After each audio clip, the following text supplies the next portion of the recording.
এই তো জিলহজ মাস শুরু হয়ে যাবে ইনশাআল্লাহ। আর জিলহজ মাসের প্রথম 10 দিন অনেক গুরুত্বপূর্ণ। কোরআনে কারিমেও আল্লাহ সুবহানাহু ওয়া তাআলা এই মাসের ব্যাপারে বলেছেন। আর এই জিলহজ মাসে কয়টি আমল? 11টি আমল রয়েছে। 1 নম্বরে হলো আল্লাহ তাআলার জিকির করা, যত বেশি সম্ভব এই 10 দিন খুব বেশি পরিমাণে জিকির করা। 2 নম্বরে হলো বেশি বেশি নেক আমল করা, কেননা এই 10 দিনের আমল অন্যান্য দিনের আমলের চেয়ে আল্লাহ তাআলার কাছে অনেক প্রিয়। 3 নম্বর আমল হলো এই 10 দিন যত বেশি সম্ভব গুনাহ থেকে বেঁচে চলা। 4 নম্বর আমল হলো সামর্থ্য থাকলে হজ করবে। 5 নম্বর আমল হলো সামর্থ্য যদি থাকে তাহলে কোরবানি দেবে।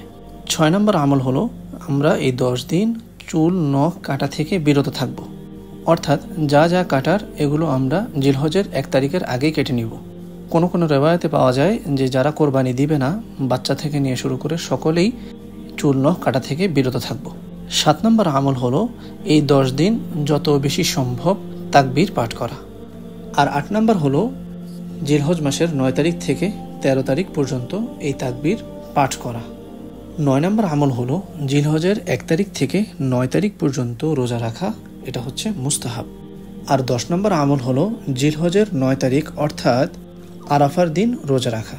এর দ্বারা আগের বছর এবং পরবর্তী 1 বছরের সগীরা গুনাহ মাফ হয়ে যায়। আর 11 নম্বর আমল হলো ঈদের দিনের যে সমস্ত আমল রয়েছে, যে সমস্ত সুন্নত রয়েছে, সেগুলো পুঙ্খানুপুঙ্খানুভাবে আদায় করা। এই জন্য নিজের জায়গা থেকে এই সমস্ত আমলগুলো করার সর্বাত্মক চেষ্টা করবেন এবং অন্যদের সাথেও শেয়ার করবেন। ঠিক আছে না ইনশাআল্লাহ? আল্লাহ তাআলা কবুল করুন। জাযাকুমুল্লাহু খাইর। আসসালামু আলাইকুম ওয়া রাহমাতুল্লাহি ওয়া বারাকাতুহু।